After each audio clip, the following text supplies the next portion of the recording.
అందరికీ నమస్కారం. నేను మీ ఆయుర్వేద డాక్టర్ చిట్టిబొట్ల మధుసూదన శర్మని. మనం ఈ వీడియోలో సయాటికా సమస్యకి సరి అయిన వైద్యం అనేటువంటి అంశాన్ని గురించి తెలుసుకోబోతున్నాం. సయాటికా అనేది మన శరీరంలో ఉన్నటువంటి అన్ని నరాల కంటే ఒక పెద్ద నరం ఈ యొక్క సయాటికా. ఈ సయాటికా అనేటువంటి నరము మనకి ఎడమ వైపున ఒక నరం ఉంటుంది, కుడివైపున ఒక నరం ఉంటుంది. ఈ యొక్క సయాటిక నరము నడుము భాగంలో మొదలయ్యి ఆ యొక్క కాలంతా కూడా వెనుక భాగంలో వ్యాపించి ఉంటుందన్నమాట. అందుకే అంత పెద్ద నరము ఈ యొక్క సయాటిక. ఈ సయాటిక నరం నడుము భాగంలో నుంచి మొదలవుతుందని తెలుసుకున్నాం కదా. ఆ భాగంలో ఒత్తిడి పడినప్పుడు కానీ, లేదా ఈ సయాటిక నర్వు లేదా సయాటిక నరము ఇన్ఫ్లమేషన్కి గురైనప్పుడు కానీ కొన్ని రకాలైనటువంటి సమస్యలు వస్తూ ఉంటాయి. ఈ యొక్క సమస్యలనే సయాటికా అనేటువంటి పేరుతో, అంటే నరం పేరుతోనే, నాడి పేరుతోనే ఆ యొక్క వ్యాధిని గురించి కూడా చెప్తూ ఉంటారనమాట. సయాటికా, ఈ యొక్క సయాటికా సమస్య చాలామందిలో, అంటే 100లో 90% మందిలో కూడా ఒకవైపే వస్తూ ఉంటుందన్నమాట. చాలా అరుదుగా రెండో వైపు కూడా రావచ్చు, అంటే 2 కాళ్ళు కూడా సయాటికా రావచ్చు చాలా అరుదైనటువంటి సందర్భాల్లో. 90% మందిలో ఒక్కవైపు మాత్రమే వస్తూ ఉంటుంది. ఈ యొక్క సయాటికా సమస్య వచ్చినప్పుడు కాలు విపరీతంగా లాగుతూ ఉంటుంది. అదేవిధంగా కాలు భాగంలో, ముఖ్యంగా వెనుక భాగంలో నీరసంగా ఉండడము, బలహీనంగా ఉండడము, కండరాలంతా పట్టేసినట్టు ఉండడము, విపరీతమైనటువంటి పోటు, బాధ, సలుపు ఇలాంటి సమస్యలు కూడా ఆ యొక్క కాలు భాగంలో ఉంటూ ఉంటాయన్నమాట. ఈ యొక్క సమస్య వచ్చినప్పుడు కూర్చోవడం కష్టంగా ఉంటుంది, నించోవడం కష్టంగా ఉంటుంది, పడుకోవడం కష్టంగా ఉంటుంది, మెట్లు ఎక్కడం దిగడం కష్టంగా ఉంటుంది. ఈ ప్రతి పనికి కూడా ఈ యొక్క సయాటికా సమస్య ఉన్నప్పుడు ఇబ్బంది కలిగేటువంటి పరిస్థితి ఏర్పడుతూ ఉంటుంది. మరి ఈ యొక్క సయాటికా గురించి మనం ఆలోచించినట్లయితే వేలాది సంవత్సరాల క్రితమే మన మహర్షులు వారి ఆయుర్వేద వైద్య గ్రంథాల్లో గృధ్రసి వాతం అనేటువంటి ఒక వ్యాధిని గురించి చక్కగా ప్రస్తావించి చక్కటి చికిత్సా విధానాన్ని గురించి కూడా తెలియజేయడం జరిగింది. ఆ గృధ్రసి వాతమే ఈ రోజుల్లో మనం చెప్పుకునేటువంటి సయాటికా.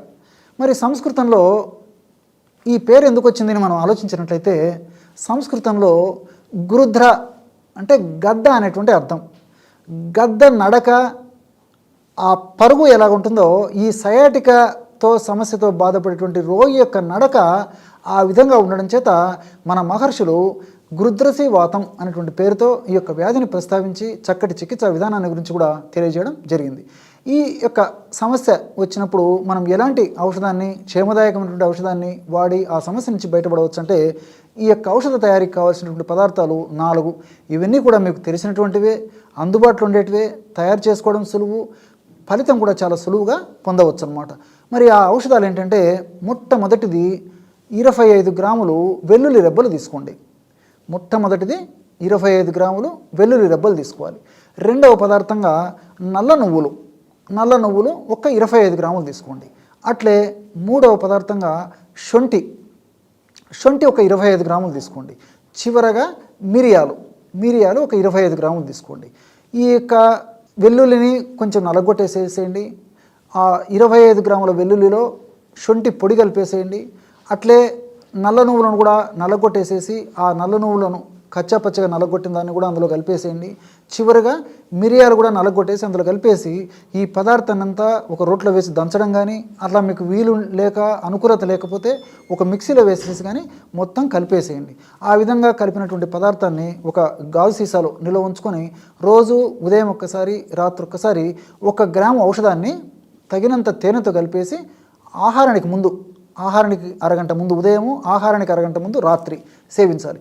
ఈ విధంగా క్రమం తప్పకుండా రోజు 2 సార్లు ఈ యొక్క ఔషధాన్ని ఈ పద్ధతిలో వాడుకోవడం వల్ల చాలా సమర్థవంతమైనటువంటి ఫలితాలు శీఘ్రంగా వెంటనే సత్వరమే కలిగి ఆ బాధ నుంచి ఆ యొక్క వ్యక్తి విముక్తి పొందుతాడు. మరి షుగర్ వ్యాధిగ్రస్తులు మాత్రం ఇక తేనె కాకుండా ఔషధాన్ని గోరువెచ్చని నీళ్ళల్లో కలిపేసి కానీ, లేకపోతే గోరువెచ్చని పాలు, పంచదార, బెల్లము ఇలాంటి కలపనటువంటి పాలలో కలిపి సేవిస్తే సరిపోతుంది. మిగతా వాళ్ళందరూ కూడా తేనెతో కలిపేసి సేవించవచ్చు అనమాట. ఈ పద్ధతిలో వాడుకోవడం వల్ల చాలా సమర్థవంతమైనటువంటి ఫలితాలు కలుగుతాయి.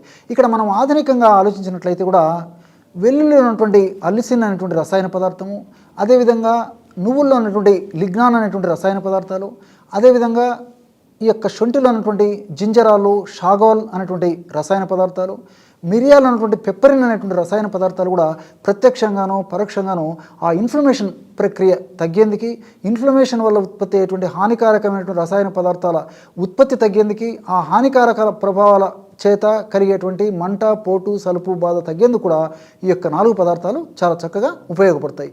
మరి సమస్య మరి ఎక్కువగా ఉంటే పైపూత మందు కూడా కొన్ని రోజుల పాటు మనం మార్కెట్లో దొరికేటువంటి ఒక తైలాలు వాడుకుంటే సరిపోతుంది. అలాంటి తైలాల్లో ప్రధానంగా వాడుకోదగ్గ తైలాల్లో విషముష్టి తైలం, ఈ యొక్క విషముష్టి తైలం మనకు మార్కెట్లో దొరుకుతుంది. అది తెచ్చుకొని రోజు ఒక్కసారి కానీ 2 సార్లు కానీ తగినంత తైలాన్ని గోరువెచ్చగా చేసి ఆ సయాటిక భాగంలో చాలా సున్నితంగా మర్దన చేయాలన్నమాట. లేదంటే నిర్గుండి తైలం అని చెప్పేసి మరొక ఔషధం కూడా దొరుకుతుంది. నిర్గుండి తైలం వావిలి ఆకుతో తయారు చేసినటువంటి తైలం.